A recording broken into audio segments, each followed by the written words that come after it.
By now, most of you have probably seen this story. Online gamers have said in multiple Twitter posts that the shooting of a man Thursday night by Wichita police was the result of a swatting prank involving two gamers. Swatting is an internet prank where someone makes a call to a police department with a false story of an ongoing crime, often with killing or hostages involved, in an attempt to draw a large number of police officers to a particular address. The prank has gained traction across the country with online gamers. Those who try to cause the swatting incident will use caller ID spoofing or other techniques to disguise their number as being local. Or they call local non-emergency numbers instead of 911, according to 911.gov. Deputy Wichita Police Chief Troy Livingston said the department received a call that someone had an argument with their mother, that the father had been shot in the head and the shooter was holding his mother, brother, and sister hostage. That was the information we were working off of, he said.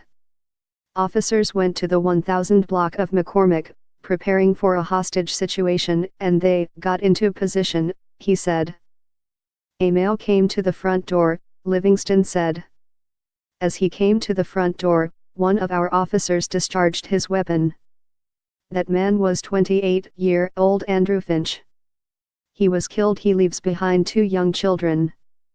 Finch was innocent and unarmed. Here's some relevant commentary from defense attorney Scott Greenfield. There's body cam video of the shooting, but the cops were a good distance away from Finch and the video provides little insight. You can hear a cop yell, "Show your hands, walk this way." To the cop, who knows why he's taking charge, his commands make sense. To a good guy, who couldn't possibly conceive of why a distant cop was yelling at him, it makes no sense. There is a good chance he wasn't sure they were yelling at him, and he was looking around to see who else they might be screaming at. The idea that police would command him to show his hands, not the clearest phrase to a good guy to begin with, must have seemed absurd. Why would a cop tell him to show his hands? He was in his home, with his family, having an ordinary evening. Finch was unarmed. He didn't have any object in his hand that might have been mistaken for a gun, even though there would have been nothing wrong, nothing even unusual, if he had. The cops saw no glint of steel. They weren't open and exposed, but distant and protected. But the cops had it in their head that he was a killer, and so they saw his every move as a killer's move. In this case, the police, of course, had good reason to think Finch was dangerous.